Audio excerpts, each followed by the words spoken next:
Hello বন্ধুরা, আমি আবারও চলে এসেছি মেদিনীপুরের আরেকটা স্পেশাল ভিডিও নিয়ে। তোমরা দেখতেই পাচ্ছ আমি আর আমার বর দুজনে মিলেই রেডি হয়ে গেছি। রেডি হয়ে গিয়ে আমরা কোথায় যাচ্ছি বলো তো? আজকে তোমাদের সাথে শেয়ার করব ক্ষীরপাইয়ের বড় মায়ের মন্দির, আর আমরা এখন ওখানেই যাচ্ছি। অবশ্য পুরো ক্রেডিটটাই কিন্তু আমার জেঠুর ছেলে অঙ্কুরকে দিতে হয়, মানে যার বাইকে করে আমরা যাচ্ছি। এই হলো আমার ভাই, আমার জেঠুর ছেলে, ওর নাম হচ্ছে অঙ্কুর। ওই বলেছিল যে দিদি যাবে ক্ষীরপাইয়ের বড় মার মন্দির। অবশ্য তার আগে আরেকটা ঘটনা আছে, সেটা বলি।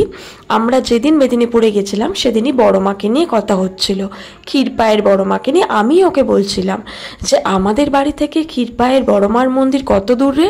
ও বললো দিদি বাইকে 10 মিনিট মতো লাগবে। আমি বললাম তাহলে চল তো ঘুরে আসি।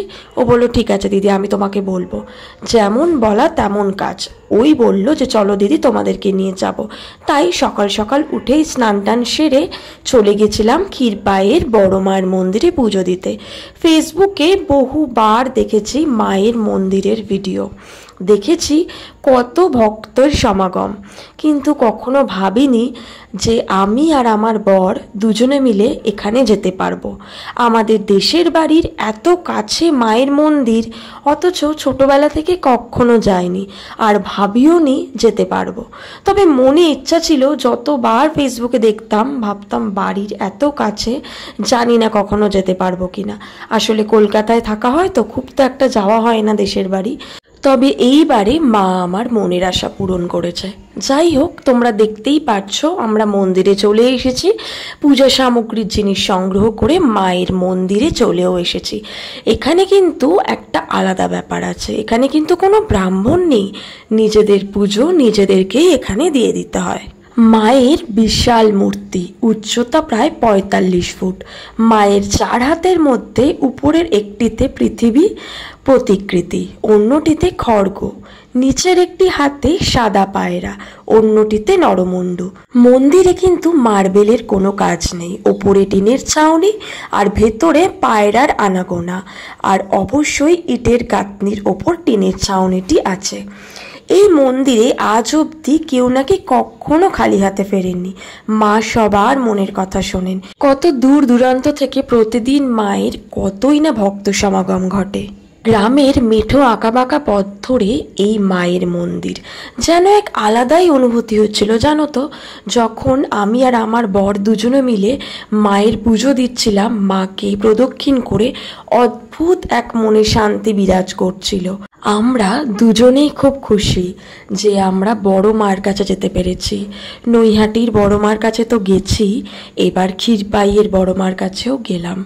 আমরা প্রথমবার যেহেতু গেছি, আমরা তো জানি না কিভাবে ফুল দিতে হয়, কিভাবে ঘটে ফুল রাখতে হয়। তাই একজন ভদ্রলোক ছিলেন, মানে জেঠু হন উনি বলে বলে দিচ্ছিলেন যে এইভাবে দাও, এইভাবে প্রদক্ষিণ করো, আর এখান থেকে এইভাবে ফুল দাও, মায়ের চরণে এইভাবে সিঁদুর দাও, মানে কি যেভাবে যেভাবে যা যা বলছিল আমরা সেভাবে শুনেই মায়ের পূজা অর্চনা করছিলাম। পশ্চিম মেদিনীপুর জেলার ক্ষীরপাই গ্রাম, আর তারই এক প্রান্তে এই বড় মায়ের মন্দির। এখন আমরা বড় মায়ের উদ্দেশ্যে ধূপ আর মোমবাতির আরতি করছি, যেন মা সবাইকে ভালো রাখে, সবার মঙ্গল করে, আর মা নিজেও ভালো থাকে।